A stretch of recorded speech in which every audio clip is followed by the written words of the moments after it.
کا کیا مطلب کیا ہوتا ہے؟ بری الذمہ ہونا.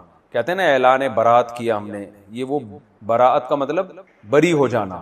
کوئی اب ایگریمنٹ نہیں ہے ہمارا، سب ختم، جو تھا معاہدے سب ختم ہو چکے ہیں. براءۃ من اللہ، اللہ کی طرف سے بری براعت کا اعلان ہے، ورسولہ، اور اس کے رسول کی طرف سے، الی الذین، ان لوگوں کی طرف، عاہدتم، جن سے تم نے عہد کیا تھا، عاہدتم زاربتم کی طرح، من المشرکین، مشرکین میں سے، یعنی مشرکین میں سے جن سے تم نے ایگریمنٹ کیا تھا ان سے اب اللہ اس کے رسول کی طرف سے براعت ہے. براعت کا مطلب اعلان براعت ہے. فسیحوا فی الارض، صاح یسیح، سیحن کا معنی زمین میں چلنا پھرنا، سیاحت اسی سے نکلا ہے. فسیحوا امر ہے، یہ اصل میں تھا اسیحوا، اضربوا کی طرح، تو پھر سیحو پڑھا جاتا ہے، اس کی وجہ میں بیان کر چکا ہوں. فسیحوا فی الارض، سیح کرو، زمین میں چلو پھرو، مشرکین کو کہا جا رہا ہے. فی الارض اربعۃ اشہر، 4 مہینے تک زمین میں چلو پھرو. واعلموا، اور جان لو، انکم غیر معجز اللہ، بے شک تم اللہ کو ہرانے والے نہیں ہو.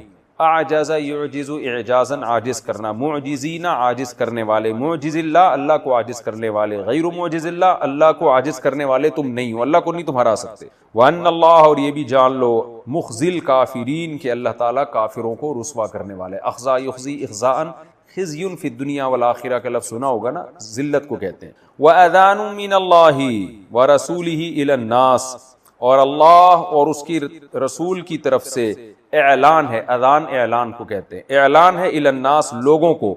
یوم الحج الاکبری، بڑے حج کے دن. الحج الاکبر، بڑا حج. عمرہ، چھوٹے عمرے کو چھوٹا حج کہا جاتا ہے، اور جو فرض حج ہے جو 9 ذی الحجہ کو ہوتا ہے اس کو بڑا حج کہا جاتا ہے. تو قرآن کہہ رہا ہے بڑے حج کے دن اللہ اور اس کے رسول کی طرف سے لوگوں میں اعلان ہے، اناؤنسمنٹ ہے. وہ کیا اناؤنسمنٹ ہے؟ ان اللہ بریء من المشرکین، کہ اللہ تعالیٰ اب بری ہو چکا ہے مشرکین سے. ورسولہ، اور اس اللہ کے رسول بھی بری الذمہ ہے، کوئی ایگریمنٹ نہیں ہے اب. فَإِن تُبْتُمْ، تُبْتُمْ اصل میں توبتم تھا، پس اے مشرکو اگر تم توبہ کر لو، فَهُوَ خَيْرٌ لَكُمْ، تو یہ تمہارے لیے بہتر ہے. وَإِن تَوَلَّيْتُمْ، اور اگر تم ابھی اعراض کرو، پیٹ پھیرو گے، فَاعْلَمُوا، تو پھر جان لو، انکم غیر معجز اللہ، کہ تم اللہ کو ہرانے والے نہیں ہو. وبشر الذین کفروا، اور کافروں کو اے نبی خوشخبری دے دیجئے، بعذاب علیم، دردناک عذاب کی. الا الذین عاہدتم، سوائے ان لوگوں کے جن سے تم نے عہد کیا، من المشرکین، مشرکین میں سے، وہ اس قاعدے سے مستثنی ہے. تو ان کا کیا حکم ہے؟ ثم لم ينقصوکم شیئا، پھر انہوں نے اس ایگریمنٹ میں تم سے کوئی کمی بھی نہیں کی، ایگریمنٹ کو پورا کیا.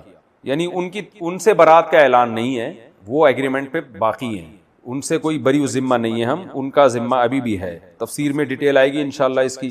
تو قرآن کہہ رہا ہے سوائے ان مشرکین کے جن سے تم نے عہد لیا، ثم، پھر اس کے بعد، لم ينقصوکم شیئا، انہوں نے، نقص ینقصو کا معنی کمی کرنا، انہوں نے کوئی کمی نہیں کی تم سے ذرا بھی، یعنی عہد پورا کیا، اور اس عہد کے معاملے میں تم سے کسی قسم کی کوتاہی کا شکار نہیں ہوئے. وہ وَلَمْ يُظَاهِرُوا عَلَيْكُمْ أَحَدًا، اور ظاہر یظاہر مظاہرتاً کا معنی مدد کرنا، اور تم پر انہوں نے، تمہارے خلاف انہوں نے، احدن کسی کی مدد بھی نہیں کی.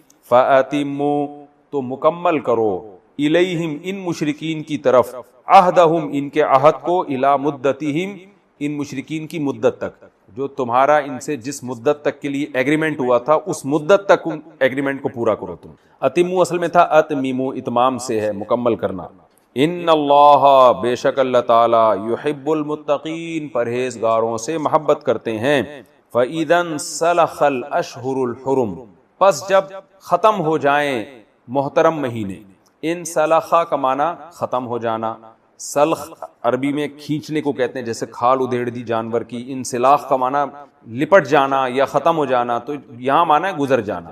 پس جب گزر جائیں محترم مہینے، اشہر شہر کی جمع ہے، شہر مہینے کو کہتے ہیں، جیسے نا شہر رمضان، تو اشہر کا معنی محترم، مہینے، حرم کا معنی مہینے، حرام کی جمع آتی ہے. جب محترم مہینے گزر جائیں، فَاقْتُلُوا الْمُشْرِكِينَ، تو مشرکین کو قتل کرو، حَيْثُ وَجَدْتُمُوهُمْ، جہاں تم ان کو پاؤ. وجد یجیدو کا معنی پانا، جہاں تم ان کو پاؤ ان کو قتل کرو. وخذوہم اور ان کو پکڑو، گرفتار بھی کرو، خذو کا معنی پکڑو، واحصروہم ان کا محاصرہ بھی کرو، حصر سے نکلا یہ، ان کو چاروں طرف سے گھیرو، وقعدوا لہم کل مرصد اور بیٹھو ان کے لیے، قعد یقعد کا معنی بیٹھنا، بیٹھو ان کے لیے کل مرصد ہر قسم کی گھات میں، مرصد گھات کو، رصد گاہ میں نے بتایا نا، رصد گاہ جو پہلے جو مسلم سائنٹسٹ ہوا کرتے تھے جہاں وہ لیب وغیرہ میں بیٹھ کر وہ ستارے دیکھا کرتے تھے اور تعاقب کیا کرتے تھے ستاروں کا، ان کی حرکات سکنات نوٹ کیا کرتے تھے، اس کو رصد گاہ کہتے ہیں۔ تو رصد کا معنی ہوتا ہے انتظار میں، گھات میں لگے رہنا کسی چیز کے، مرصد گھات کو کہتے ہیں، یعنی انتظار جہاں کوئی چھپ کے بیٹھا ہوا ہو کسی پہ حملہ کرنے کے لیے، انتظار میں ہو کہ دشمن آئے گا میں اس کو پکڑوں گا۔ تو اللہ کہتے ہیں ان کے لیے پھر ہر گھات میں گھات لگا کے بیٹھو، ہر قسم کی گھات میں ان کے لیے بیٹھو تاکہ ان کو پکڑ سکو۔ فَإِن تَابُوا پس اگر یہ توبہ کر لیں، وَأَقَامُوا الصَّلَاةَ اور نماز قائم کر لیں، وَآتَوُا الزَّكَاةَ اور زکوٰۃ دے دیں، فَخَلُّوا سَبِيلَهُمْ تو ان کے راستے کو چھوڑ دو۔ خلا یخلی تخلیتاً کا معنی خالی کر دینا، اور تخلیہ خلوت کو بھی کہتے ہیں۔ تو خلو آپ نے یہ عربی میں سنا ہوگا، عرب لوگ کہتے ہیں خلی خلی، اس طرح کا لفظ بہت استعمال کر رہے ہوتے ہیں۔ خلی کا مطلب چھوڑ دے بھائی اس کو اپنے ہاتھ پہ، جیسے پنجابی میں کہتے ہیں نا چھڑ پرے اور چھڑے یار، تو خلی خلی کہہ رہے ہوتے ہیں، تو یہ وہ یہیں سے نکلا ہے یہ لفظ۔ خلو سبیلہم پھر ان کے راستے کو چھوڑ دو، یعنی ان کو کچھ نہ کہو، چھوڑ دو، جہاں جو کرنے دو ان کو۔ ان اللہ غفور الرحیم اللہ معاف کرنے والا اور رحم کرنے والا ہے۔ وَإِنْ أَحَدٌ مِّنَ الْمُشْرِكِينَ اور اگر مشرکین میں سے کوئی ایک استجارک آپ سے پناہ مانگے، استجارہ کا مطلب ہوتا ہے یعنی جان کی امان پانے کی کوشش کرے آپ سے، فَأَجِرْهُ آجر یوجرو ایجارن کا معنی بھی یہی ہے پناہ دینا، تو اجرہ اصل میں تھا اجر اکرم کی طرح، تو آپ اس کو پناہ دیجئے، سوری اجور تھا یہ اجور، تو آپ اس کو پناہ دیجئے، حتی یسمع کلام اللہ یہاں تک کہ وہ اللہ کے کلام کو سن لے، ثم اس کے بعد پھر ابلغہ اس کو پہنچا دیجئے، مأمنہ اس کے امن کی جگہ، اس کو اللہ کا کلام سننے دیں، اس کے بعد اس کو جہاں وہ جانا چاہتا ہے، جہاں وہ اپنے آپ کو محفوظ محسوس کرتا ہے، مأمن امن کی جگہ، اس کو پھر وہاں جانے دیں۔ ذالک یہ حکم ہم اس لیے دے رہے ہیں بِأَنَّهُمْ قَوْمٌ لَا يَعْلَمُونَ اس لیے کہ یہ لوگ جانتے نہیں ہیں۔ یہ تو میں نے لفظی ترجمہ مختصر گرامر کے ساتھ کیا، اب میں انشاءاللہ اس کی تفسیر شروع کرتا ہوں۔ سب سے پہلے تو سورہ توبہ کے شروع میں بسم اللہ الرحمن الرحیم نہیں ہے، اس کی وجہ کیا ہے؟ بہت ساری حکمتیں ہو سکتی ہیں، بیسک وجہ یہ ہے کہ جب سورہ توبہ نازل ہوئی تو کاتب وحی نے نبی صلی اللہ علیہ وسلم نے حکم دیا کہ سورہ انفال کے بعد سورہ توبہ کو رکھا جائے۔ کاتب وحی کو یہ بات معلوم نہیں تھی کہ یہ سورہ توبہ سورہ انفال ہی کا حصہ ہے یا کوئی نئی صورت ہے۔ نبی صلی اللہ علیہ وسلم کا حکم تھا جب بھی کوئی نئی صورت ہو تو شروع میں بسم اللہ الرحمن الرحیم لکھا جائے، یہ دو صورتوں میں فصل کے لیے، جدائی کے لیے۔ اب کاتب وحی کے بعد کو یہ بات معلوم نہیں تھی، اس وقت کنفیوز تھے وہ کہ ہم سورہ توبہ سورہ انفال کا حصہ ہے یا نئی صورت ہے، تو انہوں نے ایسے ہی جمع کر دی مصحف عثمانی میں، پھر ایسے ہی آ گئی۔ تو بعد میں یہ ثابت ہو گیا کہ سورہ توبہ مستقل صورت ہے، لیکن جب نبی کے دور میں ایک دفعہ یہ کام ہو گیا کہ بسم اللہ نہیں لکھی گئی تو پھر بعد میں کسی کی جرت نہیں ہوئی کہ اس پہ بسم اللہ لکھتے ہیں۔ اس میں حکمت یہ تھی، اللہ تعالیٰ یہ بتانا چاہتا تھا کہ میں نے اپنے کتاب کی کیسے حفاظت کی ہے کہ جو کام قرآن میں نبی کے دور میں نہیں ہوا وہ بعد میں کوئی بھی نہیں کر سکا، تو بسم اللہ جو نہیں لکھی تو بس اب تک نہیں ہے وہ۔ تو بنیادی وجہ یہ بنی سورہ توبہ کے شروع میں بسم اللہ نہ ہونے کی۔ دوسری بات، اچھا اس میں حکمتیں بہت ہیں، بعض نے کہا اس میں جنگ و جدال کا بڑا تذکرہ ہے، تو شاید اللہ نے یہ بسم اللہ اس لیے نہ لکھوائی ہو، یہ چیز بہانہ بن گئی ہو کہ اللہ بسم اللہ الرحمن الرحیم میں تو اللہ کی رحمت کا اظہار ہے نا، تو اللہ نے بتا دیا کہ یہاں میری صفت جلال غالب ہے اس صورت میں، ہو سکتا ہے یہ بھی حکمت ہو، واللہ عالم۔ بسم اللہ پڑھنے کا حکم کیا ہے؟ دیکھیں جب ہم سورہ توبہ شروع کریں بالکل ابتدا سے، آپ قرآن کی تلاوت کے لیے بیٹھے ہیں تو پھر آپ اعوذ باللہ من الشیطان الرجیم اور بسم اللہ الرحمن الرحیم مکمل پڑھیں گے، کیونکہ یہ بسم اللہ سورہ توبہ کی بسم اللہ نہیں کہلائے گی، بلکہ یہ قرآن کی جو تلاوت آپ شروع کر رہے ہیں اس سے پہلے اعوذ باللہ بسم اللہ پڑھنا مستحب ہے، تو یہ تلاوت کی ابتدا والی بسم اللہ کہلائے گی۔ لیکن اگر آپ تلاوت پہلے کر چکے ہیں، کر رہے ہیں کنٹینیو، جیسے سورہ انفال سے آپ شروع کرتے کرتے سورہ توبہ پہ پہنچے، تو پھر سورہ توبہ سے پہلے آپ الگ سے بسم اللہ نہ پڑھیں، کیونکہ سورہ توبہ سے پہلے بہرحال بسم اللہ نہیں لکھی گئی ہے مصحف میں، تو حکم بھی یہی ہے کہ پھر جب لکھی نہیں گئی ہے تو پڑھی بھی نہیں جائے گی. تو اس لیے کوئی تلاوت شروع ہی سورہ توبہ سے کر رہا ہے تو وہ اعوذ باللہ بھی پڑھے گا، بسم اللہ بھی پڑھے گا. لیکن اگر وہ کنٹینیو پہلے سے تلاوت کر رہا ہے اور سورہ توبہ بیچ میں آ جاتی ہے تو پھر بسم اللہ پڑھے بغیر ہی سورہ توبہ کو شروع کر دیا جائے. یہ سورہ توبہ کا حکم ہے. اسی طرح امام جب تراویح کی نماز پڑھا رہا ہو تو سورہ توبہ پھر اگر آ جاتی ہے تلاوت کے دوران یا سورہ فاتحہ پڑھنے کے بعد سورہ توبہ شروع کرتا ہے تو بھی بسم اللہ نہ پڑھے، کیونکہ تلاوت تو پہلے ہی سورہ فاتحہ سے شروع ہو چکی ہے، یہاں سورہ توبہ گویا بیچ میں ہی آ رہی ہے تو پھر بسم اللہ نہ پڑھے. یعنی نماز میں جب سورہ توبہ پڑھیں گے تو بسم اللہ نہیں پڑھیں گے. یہ تو بسم اللہ کے حکام ہو گئے. باقی سورہ توبہ کی تفسیر کو سمجھنے کے لیے کچھ باتیں پہلے سمجھنا ضروری ہے. وہ یہ ہے، اس کے بغیر آپ کو سورہ توبہ کی تفسیر سمجھ میں بالکل بھی نہیں آئے گی. دیکھیں 6 ہجری میں رسول اللہ صلی اللہ علیہ وسلم عمرے کے لیے گئے. جب حدیبیہ پہنچے تو مشرکین نے آپ کو آنے سے روک دیا. عربوں میں یہ ایک جرم سمجھا جاتا تھا کہ کوئی عمرہ کرنے یا حج کرنے آ رہا ہے تو آپ کو اس کو روکنے کا حق نہیں تھا. خود عرب قبائل اس کو مایوب سمجھتے تھے کہ بھئی بیت اللہ کی عبادت کا ہر ایک کو حق ہے، بیت اللہ میں آ کے اللہ کی عبادت کا ہر ایک کو رائٹ ہے. لیکن مشرکین نے اپنی قبائلی روایات کی بھی خلاف ورزی کی اور نبی صلی اللہ علیہ وسلم کو آنے سے روک دیا. اب صحابہ چونکہ احرام باندھ چکے تھے، شریعت میں یہی ہے کہ احرام باندھ کے آپ احرام نہیں کھول سکتے جب تک عمرہ نہ کر لیں. یہ ایک جنایت ہے، اس میں دم دینا لازم ہے اور گناہ بھی ہے. بہرحال صحابہ مجبور تھے، اگر زبردستی کرتے تو 1400 صحابہ کی لڑائی ہو جاتی ایک بہت بڑے پیمانے پر مشرکین عرب سے. آپ صلی اللہ علیہ وسلم لڑائی نہیں چاہتے تھے. اب میں پوری صلح حدیبیہ کی ڈیٹیل میں نہیں جاؤں گا، میں صرف اتنا حصے کو فوکس کروں گا جو سورہ توبہ کی سمجھنے میں، سورہ توبہ کو سمجھنے میں ہماری مدد کرے. ورنہ صلح حدیبیہ تو بہت لمبا واقعہ ہے، آپ تفسیر کی کتابوں میں پڑھ سکتے ہیں، میرے دوسرے لیکچر بھی ہیں اس بارے میں، بیانات بھی ہیں، وہ سن سکتے ہیں آپ.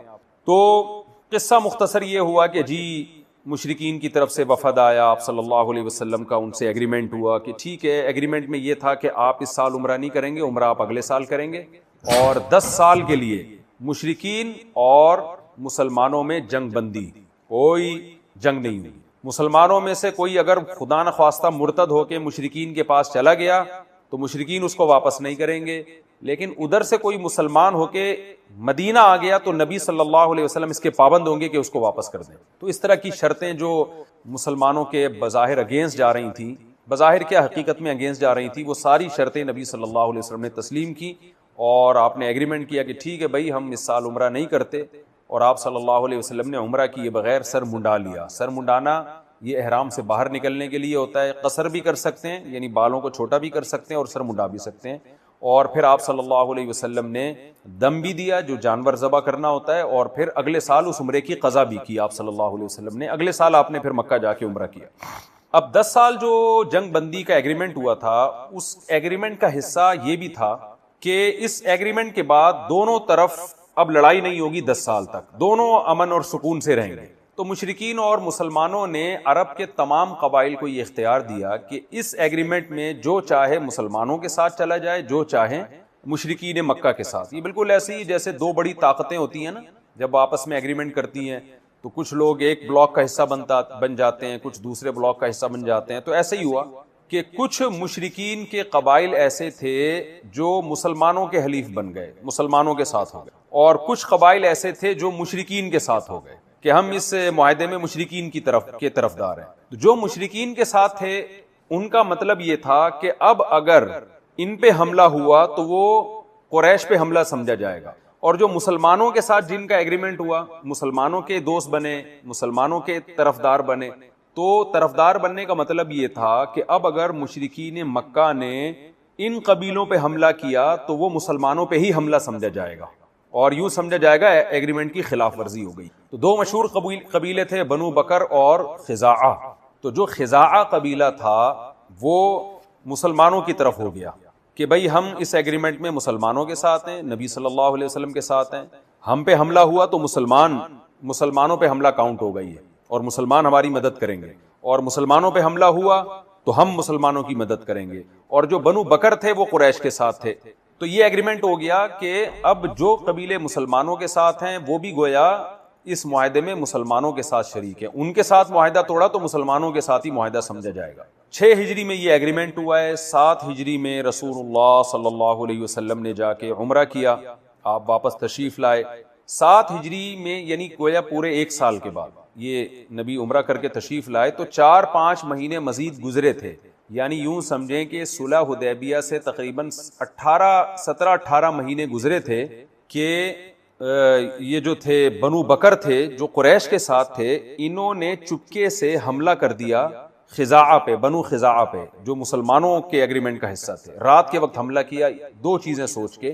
ایک تو یہ سوچا کہ مسلمانوں کو پتہ کہاں چلے گا, وہ تو مدینہ میں ہیں, اتنی دور ان کو خبر کون پہنچائے گا, اور ویسے بھی ہم نے رات کے وقت حملہ کیا, رات کو پتہ ہی نہیں چلے گا حملہ کیا کس نے. جب بنو بکر نے خزاعہ پہ حملہ کیا تو قریش نے بھی بنو بکر کا ساتھ دیا. یہ سارے کام چپکے چپکے ہو رہے تھے اندھیرے میں, لیکن اللہ کی قدرت کہ بنو خزاعہ نے فوراً قاصدین کو بھیجا اور ثبوت کے ساتھ نبی صلی اللہ علیہ وسلم کو جا کے بتایا کہ ہم پہ باقاعدہ حملہ ہوا ہے, یہ اسلحہ ہے, یہ لوگ ہیں, اور اتنے ثبوت دیے نبی صلی اللہ علیہ وسلم کو جس سے ثابت ہو گیا کہ مشرکین مکہ نے واضح طور پر صلح حدیبیہ کی مخالفت کر لی. اور یہ واقعی مخالفت تھی. اس کی سب سے بڑی دلیل یہ تھی کہ جب نبی صلی اللہ علیہ وسلم نے اگلے سال مکہ پہ حملہ کیا ہے تو مشرکین مکہ میں سے کسی نے بھی اس حملے کو ناجائز نہیں قرار دیا, کیونکہ وہ اعتراف کر چکے تھے کہ واقعی ہم سے یہ معاہدے کی خلاف ورزی ہوئی ہے. اتنے ثبوت اکٹھے ہو چکے تھے, ورنہ وہ کہہ سکتے تھے کہ آپ کیسے نبی ہیں, آپ نے تو ہم سے 10 سال کی جنگ بندی کا معاہدہ کیا, ہم تو آپ کو نبی نہیں مانتے. لیکن بہت سے لوگ مسلمان ہو گئے پھر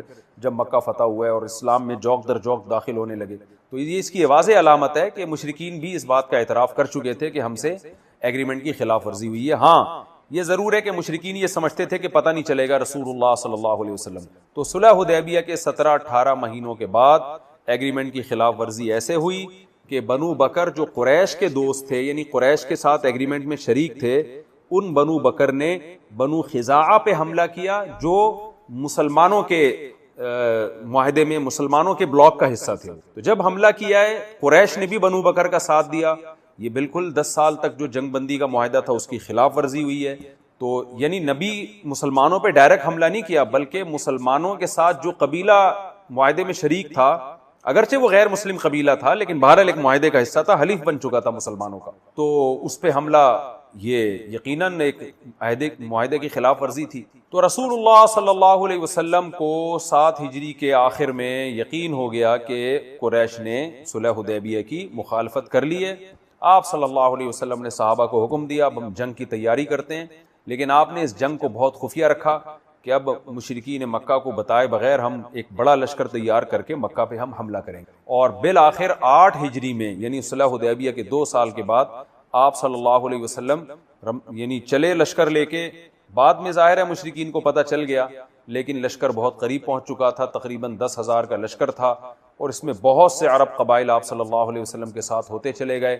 بہت سے لوگ انتظار کر رہے تھے کہ دیکھتے ہیں جی اگر مسلمانوں کو فتح ہوتی ہے اس کا مطلب اللہ اسلام کے ساتھ ہے اور یہ نبی واقعی برحق ہیں, تو اگر یہ اسلام مسلمانوں کو فتح ہوئی تو ہم نبی کا ساتھ دیں گے, اور مشرکین مکہ کو فتح ہوئی تو ہم اسلام قبول نہیں کریں گے. بہت سے لوگ انتظار کر رہے تھے. تو 8 ہجری میں نبی صلی اللہ علیہ وسلم بہت بڑا لشکر لے کے چلے, اور بالآخر جب قریب پہنچے مشرکین پر اللہ نے ایسا روب ڈالا کہ وہ لڑنے سے عاجز آ گئے, اور تھوڑی بہت ہلکی پھلکی جھڑپیں ہوئی ہیں, چھوٹے موٹے قبائل راستے میں آتے گئے, بہت معمولی سی جھڑپیں ہوئی, اور کسی بڑی قتل و غارت کے بغیر بالآخر مکہ فتح ہو گیا. اور آپ صلی اللہ علیہ وسلم جھکتے ہوئے تواضع اور عاجزی اور انکساری کے ساتھ مکہ میں داخل ہوئے, اور آپ صلی اللہ علیہ وسلم نے عام معافی کا اعلان کر. تو یہ 8 ہجری میں مکہ فتح ہوا ہے. اس کے بعد پھر 8 ہجری میں ہی مکہ کے فتح ہونے کے بعد غزوہ حنین کا واقعہ ہوا. بنو ثقیف اور حوازن قبیلے سے بہت زبردست لڑائی ہوئی مکہ فتح ہونے کے بعد, جس میں مسلمانوں کو وقتی طور پہ شکست بھی ہوئی. اور پھر اس کے بعد 9 ہجری میں غزوہ تبوک کا واقعہ ہوا کہ رومیوں کے بارے میں پتہ چلا کہ جو عیسائی ہیں نا, جو روم جو آج کے انگریز ہیں, ان کے باپ دادے, تو پتہ چلا جی رومی بہت بڑا لشکر لے کر مکہ اور مدینہ پہ حملہ کرنے کے لیے آ رہے ہیں. تو اس میں پھر 9 ہجری میں آپ صلی اللہ علیہ وسلم نے رومیوں سے لڑنے کے لیے لشکر بھیجا. وہ بہت سخت لڑائی تھی جس کو غزوہ تبوک کہا جاتا ہے. شدید ترین گرمی اور بہت لمبا سفر تھا وہ. اس میں منافقین نے بہت اوٹ پٹانگ باتیں کی, اور بعض مخلص صحابہ بھی اس جنگ میں پیچھے رہ گئے. تو اس کے بعد سے بس امت لڑتی آ رہی ہے اب تک. اللہ نے جو حدیث میں آتا ہے نا کہ رسول اللہ صلی اللہ علیہ وسلم نے فرمایا کہ جہاد جب سے اللہ نے مجھے بھیجا ہے اس وقت سے قیامت تک جاری رہے گا. تو وہ جو جنگیں چلی ہیں اب تک، پھر مسلمانوں کی آپ کو پتہ ہے خلافتیں قائم ہوئی، پوری دنیا میں اسلام پھیلا، کہیں اسلام تنزل میں گیا تو کہیں عروج پہ گیا، یہ سلسلہ بہرحال چل رہا ہے. تو وہ جنگیں ہی جنگیں آپ کو پھر نظر آئیں گی اس کے بعد سے.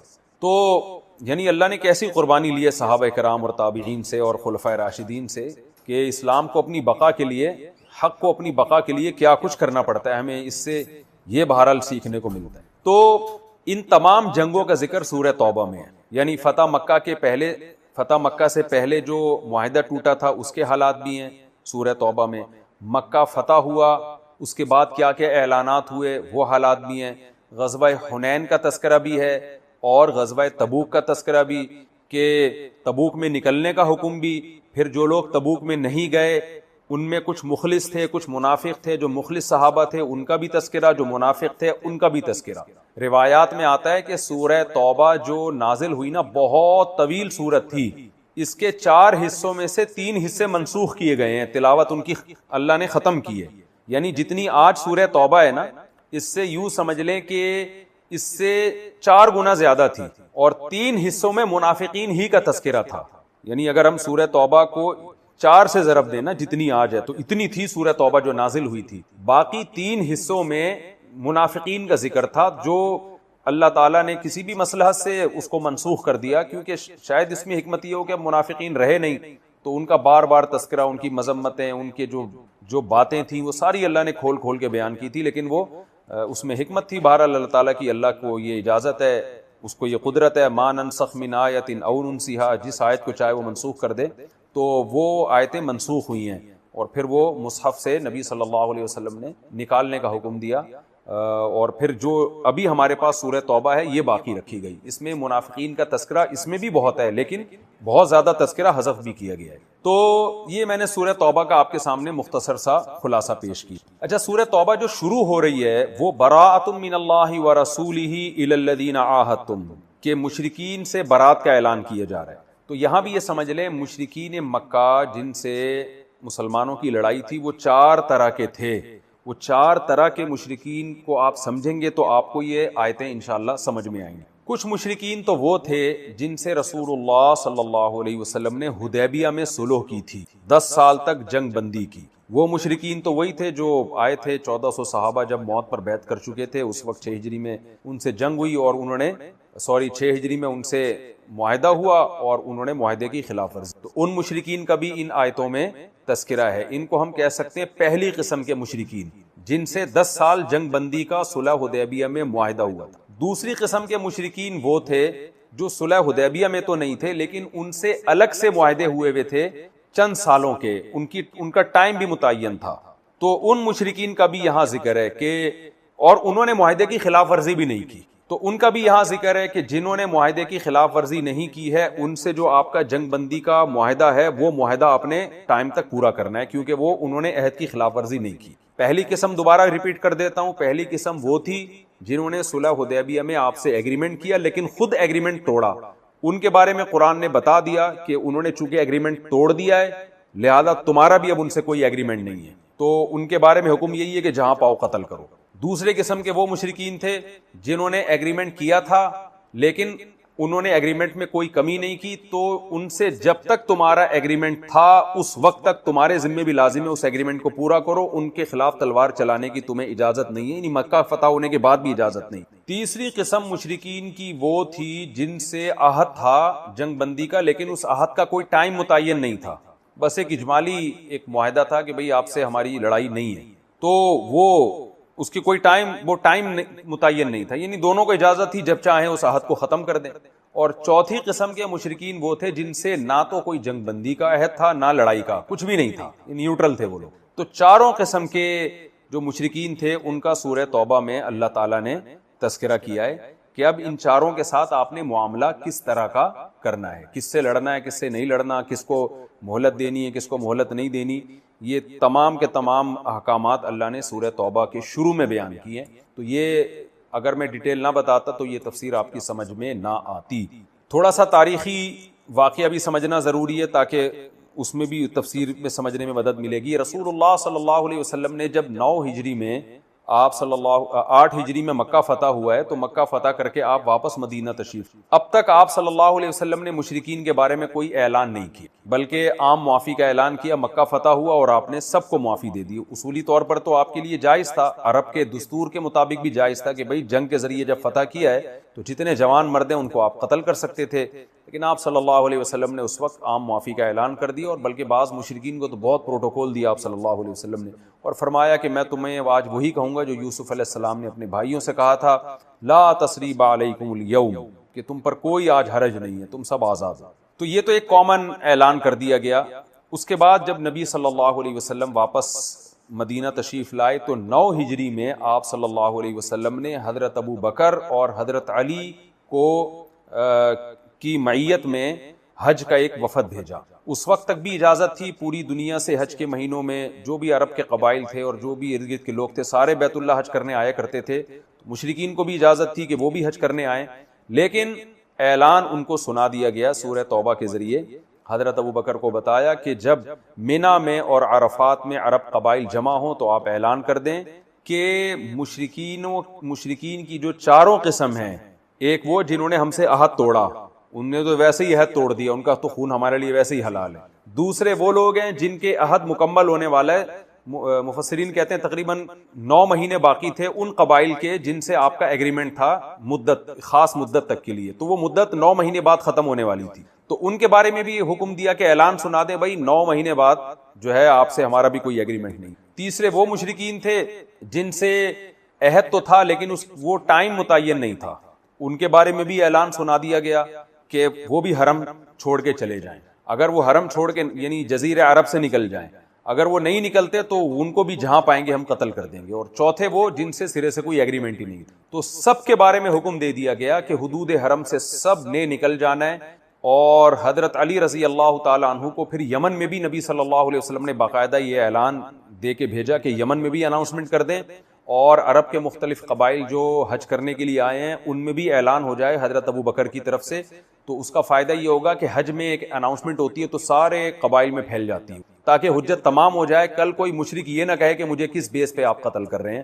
تو یہ سورہ توبہ میں اعلان کیا گیا، اور جب 10 ہجری میں نبی صلی اللہ علیہ وسلم نے حج کیا ہے تو پھر کسی مشرک کو بھی حرم میں آنے کی اجازت نہیں ملی، اور حرم میں پابندی لگا دی گئی کہ اب کوئی کافر کوئی مشرک حج نہیں کر سکے گا، حدود حرم میں داخل نہیں ہو سکے گا۔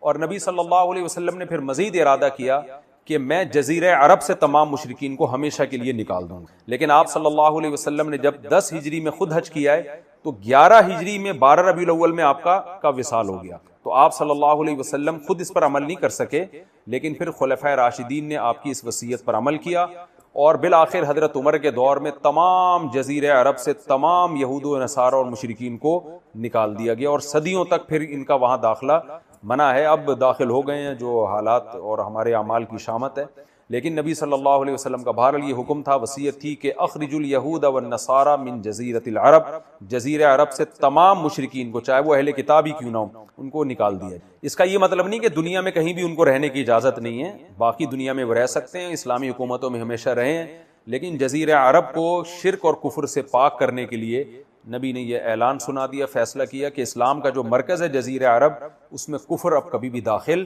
نہیں ہوگا، اس میں کلمہ گو ہی داخل ہو سکتا، اور حدود حرم میں تو اور زیادہ سختی، اس میں تو بالکل قتل کا حکم دیا نبی صلی اللہ علیہ وسلم۔ تو یہ تمام احکام اس صورت میں ہیں۔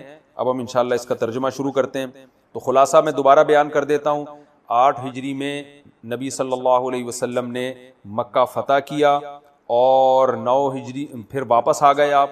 9 ہجری میں حضرت ابو بکر کو حج کا امیر بنا کے آپ نے بھیجا، اور حضرت علی کو بھی بھیجا کہ تمام لوگ ان سے حج سیکھیں، اور یہ جیسے حج کر رہے ہیں اسی طرح سے حج کریں وہ، اور اس میں اناؤنسمنٹ بھی کر دیں کہ بھائی مشرکین کو جو اس سال حج کی اجازت ملی ہے یہ بس لاسٹ ٹائم ملی ہے، اس کے بعد جب تک اسلام دنیا میں غالب رہے گا مشرکین میں سے کسی کو بھی حدود حرم میں گھسنے کی، داخل ہونے کی اجازت نہیں دی جائے گی، اور یہ اعلان سنا دیا جائے یمن میں بھی اور حدود حرم میں بھی، مینا میں اور عرفات میں جہاں لوگ اکٹھے ہوتے ہیں۔ تو حضرت ابو بکر نے یہ اعلان کیا، حضرت علی کو پھر یمن بھیجا، وہاں بھی آپ نے اعلان کیا، سب عرب میں یہ بات پھیل گئی، بھئی اب اگر جان کی امان پاتے ہو تو اب حدود حرم میں داخل نہیں ہوگے، جو بھی داخل ہوا تو اس کی گردن اڑا دی جائے گی، اس کو قتل کر دیا جائے گا۔ تو اس طرح سے حرم پاک ہو گیا بالکل، حدود حرم جو ہے نا وہ مشرکین سے پاک ہو گئی. اور جب 10 ہجری میں نبی صلی اللہ علیہ وسلم نے خود بنفس نفیس حج کیا، جس کو حجۃ الوداع کہا جاتا ہے، اس میں پھر کوئی غیر مسلم آپ کے ساتھ حج میں شریک نہیں تھا. آپ بے خوف تھے، مامون تھے. اور پھر آپ نے وصیت کی کہ حرم سے تو نکال دیا ہے، اب جزیرہ عرب سے بھی نکال دیا جائے. تو پورے جزیرہ عرب سے پھر صحابہ تابعین نے اور خلفائے راشدین کے دور میں، جن میں حضرت عمر کے دور میں پورا اس وصیت پہ عمل ہو گیا اور جزیرہ عرب سے بھی نکال دیا گیا. اور نبی صلی اللہ علیہ وسلم کا پھر 11 ہجری میں ربیع الاول میں آپ صلی اللہ علیہ وسلم کا انتقال ہو گیا. اب میں انشاءاللہ اس کی تفسیر شروع کروں گا. اب انشاءاللہ آپ کی سمجھ میں آئے گی. براءۃ من اللہ ورسولہ الی الذین عاہدتم من المشرکین، اللہ اور اس کے رسول کی طرف سے براءت ہے ان مشرکین کی طرف جن سے آپ نے عہد کیا تھا. یعنی وہ مشرکین جن سے عہد تو کیا تھا مگر اس عہد کا کوئی ٹائم متعین نہیں تھا، وہ والے مشرکین مراد ہیں. اور وہ جن سے سرے سے کوئی عہد ہی نہیں ہے وہ تو بطریق اولا اس میں داخل ہیں. تو اس سے کیا پتہ چلا؟ میں نے جو مشرکین کی 4 قسمیں بیان کی تھیں، آخری 2 قسم اس پہلی آیت کا مصداق ہیں. تو ان کے بارے میں اعلان ہے. کیا اعلان ہے؟ فسیحوا فی الارض 4 اشہر، اللہ اس کے رسول کا برات کا اعلان ہے. کوئی ایگریمنٹ نہیں ہے تم سے، لیکن 4 مہینے کی پھر بھی تمہیں مہلت دی جاتی ہے. 4 مہینے تک تم زمین میں چلو پھرو. وَاعْلَمُوا أَنَّكُمْ غَيْرُ مُعْجِزِ اللَّهِ، اور یقین رکھو تم اللہ کو ہرا نہیں سکتے ہو.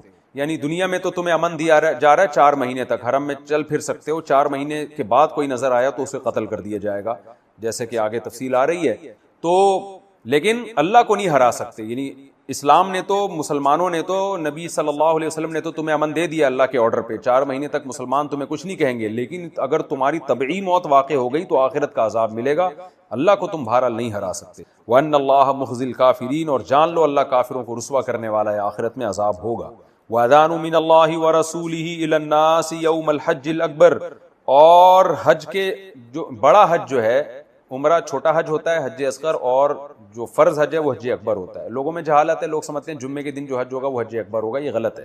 تو ہر فرض حج جو ہے وہ حج اکبر ہی ہوتا ہے.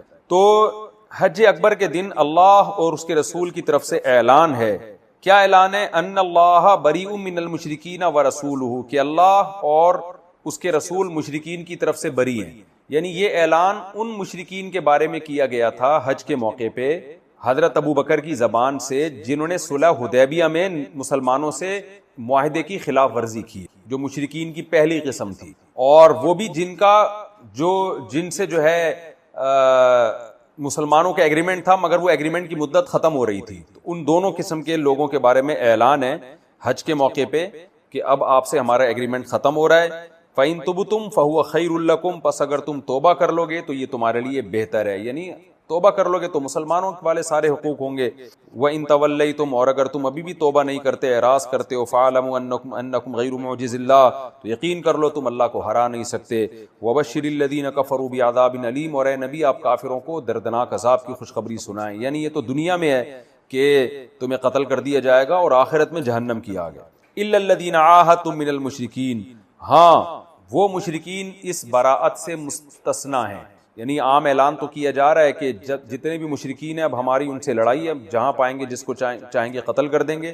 لیکن اس سے وہ لوگ مستثنا ہیں جنہوں نے تم سے عہد کیا، ثم لم ينقصوكم شيئا، لیکن تم سے اس عہد میں کمی کوتاہی نہیں کی، اپنے ایگریمنٹ کو پورا کر رہے ہیں وہ. تو ایسے مشرکین کے بارے میں کیا ہے جو ایگریمنٹ کو پورا کرتے ہیں. وَلَمْ يُظَاهِرُوا عَلَيْكُمْ أَحَدًا، اور تمہارے خلاف کسی کی مدد بھی نہیں کی، کیونکہ یہ بھی ایگریمنٹ کا حصہ تھا کہ جب مسلمانوں کے حلیف ہو تو ان کے خلاف کسی کی مدد نہیں کرنا. تو خلاصہ یہ کہ مشرکین کی وہ قسم جنہوں نے ایگریمنٹ کیا اور وہ اپنے ایگریمنٹ پر اب تک قائم بھی ہیں، تو وہ مستثنا ہیں، ان کو قتل نہیں کر سکتے، ان سے براءت کا اعلان نہیں ہے. ان کے بارے میں کیا حکم ہے؟ فَأَتِمُّوا إِلَيْهِمْ عَهْدَهُمْ إِلَى مُدَّتِهِمْ، ان کی مدت تک ان کے ایگریمنٹ کو تم نے پورا کرنا ہے. وہ 9 مہینے کی مدت باقی تھی، جیسے کہ تاریخی روایات سے پتہ چلتا ہے. تو 9 مہینے تک انہیں بھی تم نے کچھ نہیں کہنا. عام مشرکین کا حکم کیا ہے؟ یعنی 3 طرح کے ہو گئے نا.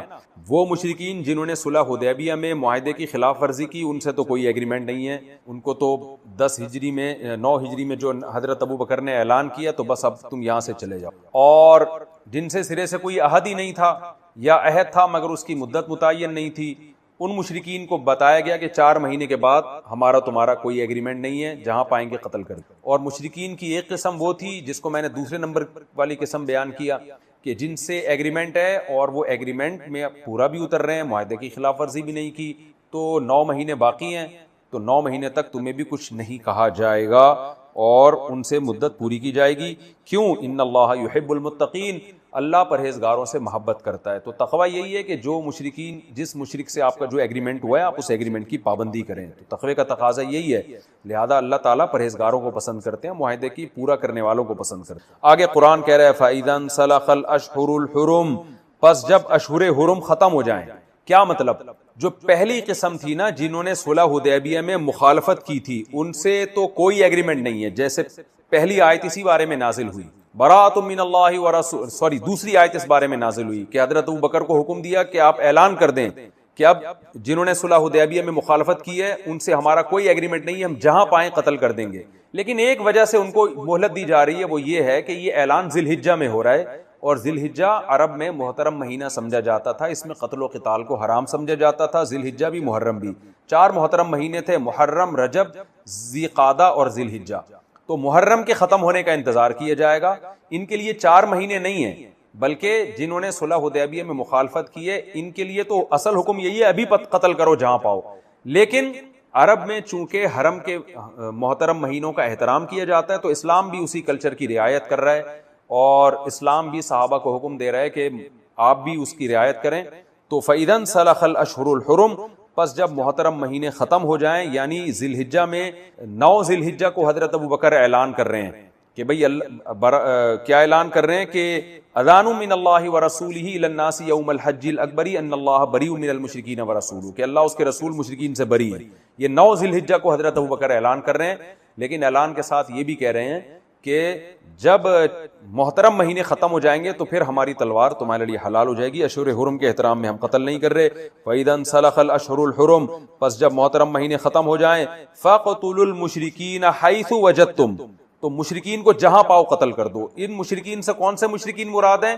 جنہوں نے صلح حدیبیہ میں معاہدے کو توڑا ہے، وہ مرادیں یاد رکھیں، باقیوں کے بارے میں نہیں ہے، کیونکہ باقیوں کے بارے میں حکم ہے کہ جنہوں نے عہد نہیں توڑا تو ان کی 9 مہینے والی مدت پوری کرنی ہے، اور جن سے سرے سے کوئی عہد ہی نہیں تھا ان کو 4 مہینے کی مہلت دینی ہے، جو پیچھے بیان ہو چکا ہے۔ تو 4 قسم کے مشرکین دماغ میں رہیں گے تو یہ پوری آیتیں آپ کی سمجھ میں آئیں گی۔ تو قرآن کہہ رہا ہے کہ جب محترم مہینے ختم ہو جائیں، یعنی محرم کا اختتام ہو جائے اور ربیع الاول شروع ہو جائے، فَاقْتُلُوا الْمُشْرِكِينَ حَيْثُ وَجَدتُّمُوهُمْ، تو ان مشرکین کو جہاں پاؤ قتل کرو۔ کون مشرکین؟ جنہوں نے صلح حدیبیہ میں مخالفت کی ہے، اور ایسے پکڑو، وَخُذُوهُمْ، ان کو پکڑو بھی، وَاحْصُرُوهُمْ، ان کا حصار بھی کرو، چاروں طرف سے گھیرو بھی ان کو، وَاقْعُدُوا لَهُمْ كُلَّ مَرْصَدٍ، اور ہر گھات میں ان کے لیے بیٹھو، یعنی چن چن کے ان کو پھر تم ان کو قتل کرو۔ فَإِن تَابُوا، لیکن اگر یہ توبہ کر لیں، وَأَقَامُوا الصَّلَاةَ، اور نماز قائم کر لیں، وَآتَوُا الزَّكَاةَ، اور زکوٰۃ دے دیں، یعنی اسلام کی علامات بھی ظاہر ہونا شروع ہو جائیں، فَخَلُّوا سَبِيلَهُمْ، تو ان کے راستے کو چھوڑ دو، یعنی ان میں جو اسلام قبول کر لے گا تو مسلمان کی تلوار اس پہ نہیں چلے گی۔ ان اللہ غفور رحیم، اے اللہ ایسا حکم تو کیوں دے رہا ہے کہ اتنے انہوں نے مسلمانوں کی مخالفت کی اور عہد کی خلاف ورزی کی، اب بھی ان کی توبہ قبول ہو رہی ہے؟ تو اللہ نے جواب دیا اللہ تعالیٰ غفور اور رحیم ہے۔ وَإِنْ أَحَدٌ مِّنَ الْمُشْرِكِينَ اسْتَجَارَكَ، اب 4 قسم کے مشرکین کے بارے میں ایک اصول اور ضابطہ بیان کیے جا رہا ہے کہ کچھ مشرکین تو ایسے ہیں جو حرم محترم مہینے گزرنے کے بعد آپ کے لیے جائز ہے ان کو قتل کریں، کچھ مشرکین ایسے ہیں کہ 9 مہینے کی مدت کے بعد آپ ان کو قتل کر سکتے ہیں، کچھ مشرکین ایسے ہیں جن کے بارے میں حکم دیا 4 مہینے تک وہ چلیں گے پھریں گے، 4 مہینے بعد آپ ان کو قتل کر سکتے ہیں اگر وہ حرم میں رہے، یہ خوب سمجھ لیں۔ تو ان سب کے بارے میں قاعدہ بیان کیا کہ ان کو قتل کرنا ایک صورت ایسی ہے جس میں ان کو قتل کی آپ کو اجازت نہیں ہے، چاہے مدت پوری ہو چکی ہو۔ وہ کیا ہے؟ ان احد من المشرکین استجارک، مشرکین میں کوئی آپ سے پناہ لینا چاہے، آپ کی پناہ میں آنا چاہے، مدت پوری ہو گئی لیکن ابھی یہ نہیں کہ مسلمان نے اس کو دیکھا اور قتل کر دیا، نہ وہ خود آ گیا اور آیا اس نیت سے کہ بھئی میں اسلام کو سمجھنا چاہتا ہوں، تو مجھے اسلام کو سمجھنے کا موقع دیں، میں قرآن سننا چاہتا ہوں، تو پھر آپ اس کو موقع دیں گے، آپ اس کو قتل نہیں کریں گے۔ اس لیے قرآن کہہ رہا ہے اگر مشرکین میں سے کوئی آپ کی پناہ میں آنا چاہتا ہے فَأَجِرْهُ، تو آپ اس کو پناہ دیں، حَتَّى يَسْمَعَ کلام اللہ، یہاں تک کہ وہ اللہ کے کلام کو سن لے۔ یہاں کلام کو سننے کا مطلب صرف قرآن نہیں ہے بلکہ اور بھی جو اسلام کے برحق ہونے کے دلائل ہیں، یہ کنایا ہے قرآن سننے سے، یعنی قرآن سننا کنایا ہے اس سے کہ اسلام سمجھنے کا اس کو اگر موقع چاہیے تو وہ موقع اس کو دیا جائے گا. ثم ابلغہ مأمنا، وہ اس کو اللہ کا کلام بھی سنایا جائے اور جو بھی اسلام کے برحق ہونے کے دلائل ہیں اگر وہ سیکھنا چاہتا ہے تو اس کو سیکھنے کا موقع دیا جائے گا. ایسے مشرک کو بھی قتل نہیں کیا جائے گا، وہ بھی مستثنی ہے. تو ثم ابلغہ مأمنا، اس کو اللہ کا کلام سنا کے پھر اس کو اس کی امن کی جگہ پہنچا دے، جہاں وہ یہ کہے کہ بھائی میں یہاں سیف ہوں اور مجھے کوئی کسی کی تلوار مجھ تک نہیں پہنچ سکتی، اس کو وہاں پہنچا دیا جائے گا. اس کے بعد اس کی مرضی، ایمان لائے نہ لائے. ایمان لے آیا تو ہمارا بھائی، یا نہیں لایا تو دوبارہ اگر ہمارے پکڑائی میں آ گیا تو مار دیں گے ہم اس کو. تو کیوں اللہ کہتے ہیں یہ ہم اس لیے یہ مستثنی کر رہے ہیں، ذالک بانہم قوم لا یعلمون، اس لیے کہ یہ وہ لوگ ہیں جو جانتے نہیں ہیں. یعنی ان میں سے بہت سے لوگوں کو اسلام کا پتہ نہیں ہے، قرآن انہیں کبھی سنا نہیں ہے. تو اس لیے تمام مشرکین کو خلاصہ کلام کا یہ نکلا کہ 9 مہینے بعد تو کوئی بھی مشرک ایسا نہیں ہے جس کا قتل مسلمانوں کے لیے حلال نہ ہو. ہاں اس کے بعد بھی اللہ کی طرف سے یہ رحمت ہے کہ کوئی مشرک اگر آپ کے پاس خود سے چھپ چھپا کے پہنچ گیا اور آ کے بتاتا ہے کہ بھائی میں اسلام سمجھنے کے لیے آیا ہوں، تو اس کو آپ اسلام سمجھائیں گے، قرآن بھی سمجھائیں گے، اور پھر اس کو، کیونکہ وہ خود آیا ہے، آپ کو نہیں ملا، وہ خود آیا ہے، تو یہ اس کی علامت ہے کہ اس میں اخلاص ہے، اسلام سیکھنا چاہتا ہے. اس کے بعد اسلام لے آئے تو ٹھیک ہے، نہیں لائے تو وہ جہاں جانا چاہے اس کو